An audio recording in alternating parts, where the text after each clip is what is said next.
Bismillah, baik.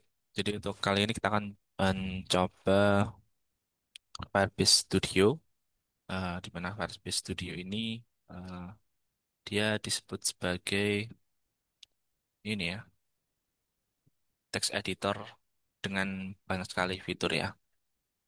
Jadi kita bisa membangun back-end, front-end, mobile app, semuanya dalam satu tempat. Ini kalau kita lihat gambaran eh, tampilan dari Firebase Studio. Kemudian ini di antara gambaran dari fitur Firebase Studio. Baik. Nah, untuk penggunaan Firebase Studio ini dia free ya dengan batasan 3 workspace. Jadi kalau kita punya akun Google, kita bisa memiliki 3 workspace yang bisa kita gunakan secara gratis. Dan kalau kita terdaftar sebagai anggota Google Developer Program, kita bisa membuat sampai 30 workspace. Kemudian ini fiturnya Firebase Studio, dia AI powered, jadi ada terintegrasi dengan Gemini, yaitu AI asisten dari Google yang membantu untuk coding, eh, debugging, testing, refactoring, menjelaskan kode, buat dokumentasi dan seterusnya. Kemudian bisa juga digunakan untuk kolaborasi. Jadi projectnya nanti kita bisa share URL-nya, ya, dan kita bisa kolaborasi. Kemudian dia mendukung end-to-end testing fiturnya. Kemudian untuk deployment dan monitoring juga bisa karena terintegrasi dengan Firebase yang sebelumnya kita ketahui, kita kenal sebagai platform backend as a service ya.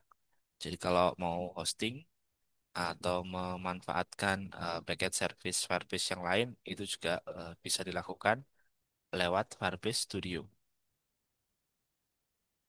Oke. Nah, itu kurang lebih gambarannya. Sekarang kita akan coba untuk gunakan. Di sini saya klik Get Started. Nah, kita akan diminta untuk melakukan autentikasi di awal ya. Jadi kita accept term and condition-nya. Kemudian untuk email updates-nya ini enggak. Saya enggak centang ya. Kemudian participating in research-nya pun juga ini saya enggak centang. Kita confirm. Nah, ini kita sudah masuk di halaman Firebase Studio. Ini masih versi preview ya. Versi preview karena Firebase Studio ini sebelumnya merupakan eh, sebuah proyek bernama Google IDX. Google IDX itu juga versi terakhirnya dia ada di versi beta. Ya,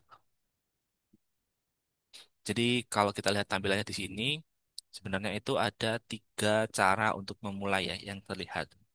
Yang pertama adalah kita bisa prototyping aplikasi menggunakan AI. Jadi di sini kita masukkan prompt, ya. eh, kita ingin membuat aplikasi yang seperti apa, nanti dari AI yang Google yaitu Gemini kita akan diberikan prototipe aplikasi ya. Dan karena ini masih preview version, sependek yang saya tahu aplikasi yang akan dibuatkan yaitu adalah aplikasi yang di generate menggunakan stack Next.js ya. Jadi dia masih dioptimalkan untuk Next.js walaupun mungkin support untuk project yang lain ya, untuk stack yang lain, tapi mungkin optimalnya untuk Next.js saja. Itu kalau kita mau prototyping dengan AI. Jadi kita masukkan prompt, nanti akan dibuatkan kodenya. Atau kita bisa mulai coding ya, coding sendiri. Jadi ini ada workspace yang kita buat ya. Kita bisa gunakan template atau empty workspace atau workspace kosong dengan stack yang disediakan ini ya. Ini ada banyak sekali ya, ada Go ya, ada Python, ada Android, Flutter, Next.js, Node Express, dan seterusnya. Atau kita bisa coding dari repository yang kita punya. Ya, dari kita punya Git repository, misalkan kita bisa import kemudian kita bisa mulai coding. Ya, tentunya kalau kita coding itu nanti akan ada AI assistant juga yang bisa kita manfaatkan. Ya, jadi baik prototyping lewat prompt atau dengan membuat workspace, kita sama-sama tetap bisa memanfaatkan fitur AI yang dimiliki oleh Firebase Studio. Baik, itu kurang lebih pengantarnya. Kira-kira apa yang bisa kita buat? Hmm, Kita coba yang promnya dulu ya. Kita akan coba membuat prompt menggunakan bahasa Indonesia ya. Apakah Barbie Studio ini bisa memberikan hasil yang bagus? Saya minta buatkan. Kita akan coba untuk buat landing page ya.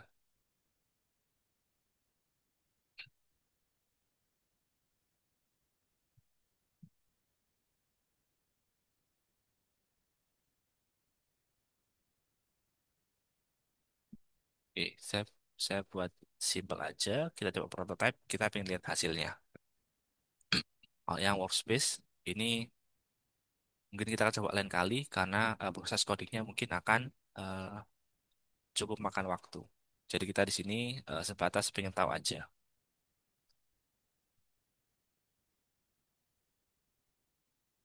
Nah, jadi setelah kita melakukan prompt, nanti kita akan dapat eh, blueprintnya dulu ya.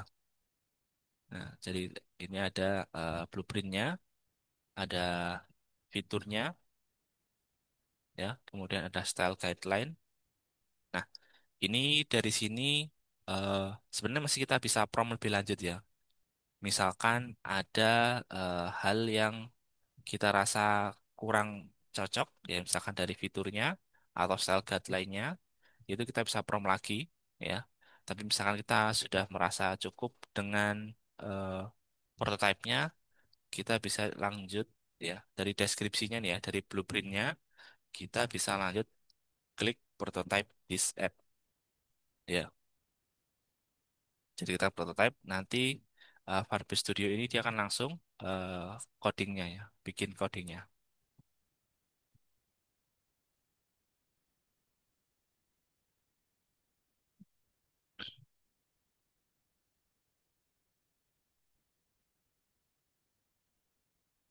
Oke, jadi ini proses mungkin menunggu beberapa waktu ya.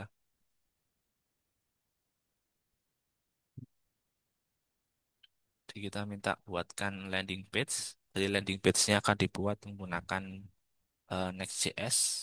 Kemudian ada Tailwind dan bahasa yang digunakan adalah TypeScript. Ini kita tunggu. Mungkin ini akan makan waktu ya.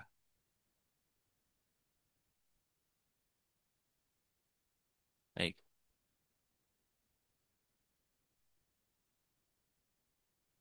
Nah ini ya. Jadi sedang membuat UI-nya. Kita bisa lihat ya. Jadi AI-nya dia sedang mengenerate kode untuk kita. Apakah ini termasuk pipe coding atau bukan?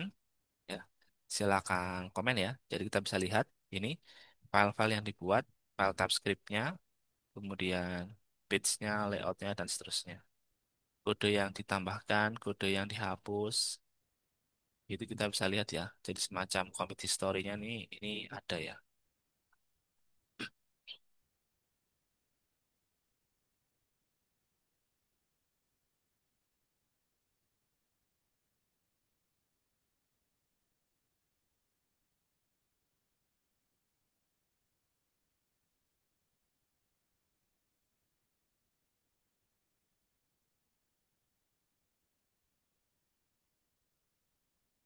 Jadi menariknya kalau Firebase Studio ini mungkin sudah rilis ya, kita kan bisa memiliki eh, tools yang sangat powerful ya sebagai developer terutama karena Firebase Studio ini bisa kita manfaatkan yang pertama itu sebagai text editor ya. Text editor kita bisa coding ya untuk berbagai macam platform, berbagai macam teknologi ya. Itu bisa. Kemudian berbagai macam sistem operasi juga bisa kita manfaatkan Barbie Studio karena kita hanya butuh browser dan koneksi internet. Ya. Kemudian kita tadi dapat fitur text editor. Kemudian yang kedua kita dapat fitur AI assistant, ya. Jadi walaupun kita coding sendiri, kita tetap bisa dapat support, ya. Walaupun kita nggak menggunakan prompt, kita bisa tetap dapat support dari AI-nya Google, ya. Apalagi kalau kita menggunakan fitur prototyping ini, ya. Fitur prototypingnya kita bisa lihat tadi kita di awal kita masukkan prompt, dari prompt itu kita dapat blueprint. Blueprintnya itu nanti bisa kita edit lagi, misalkan kita rasa masih ada yang kurang. Kemudian kalau sudah dari blueprint itu, kita bisa lanjut untuk prototype app-nya, ya. Dan dari prototype-nya itu nanti kita bisa lihat sekarang ada proses pembuatan codingnya, ya. Begitu. Jadi kalau ini kita full memanfaatkan AI untuk membuat prototype. Jadi prototype itu memang bukan produk jadi, ya, tapi paling nggak prototype itu bisa kita anggap sebagai eh, proof of concept, ya. Jadi konsepnya itu kan ada di blueprintnya, ya, blueprint yang kita buat atau yang di generate ini. Kemudian nanti proofnya itu ada di prototyping. Dari prototyping itu nanti kita akan tahu apakah app yang kita buat itu sudah sesuai ekspektasi atau belum, sudah bisa menjawab kebutuhan atau belum, sudah siap untuk dirilis dengan penyesuaian, atau masih butuh dikerjakan lebih lanjut. Ya, jadi karena namanya masih prototype, ya. Oke, ini masih prototyping, ya, dari tadi.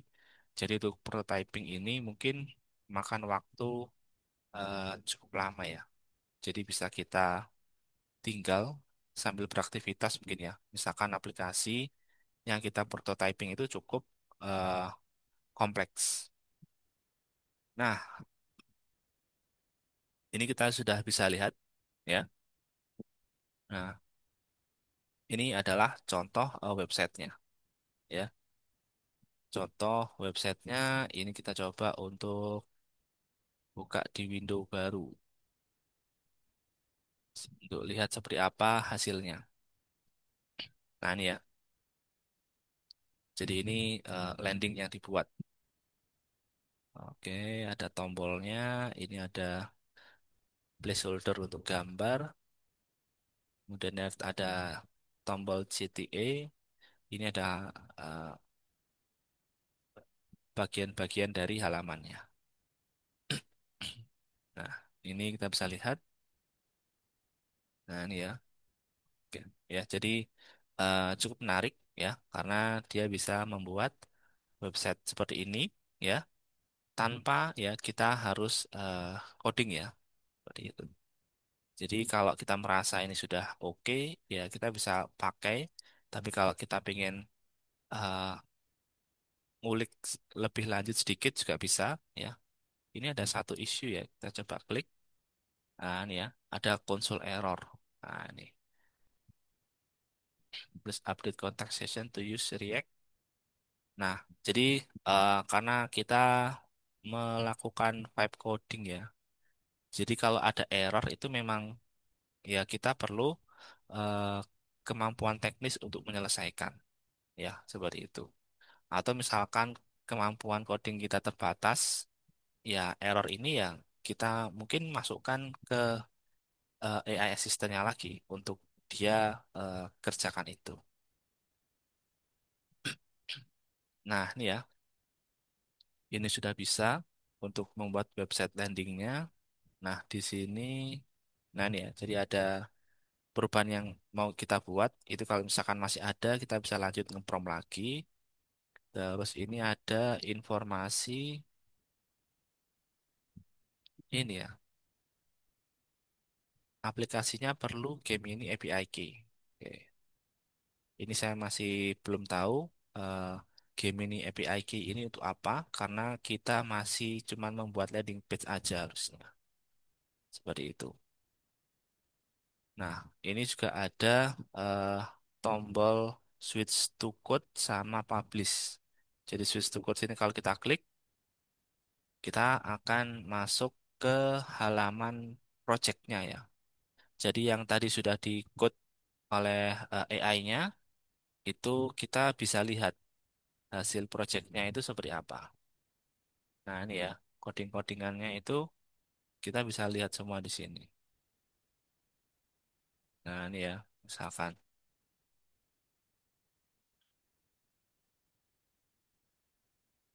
kita bisa lihat coding yang sudah dibuat. Nah ini.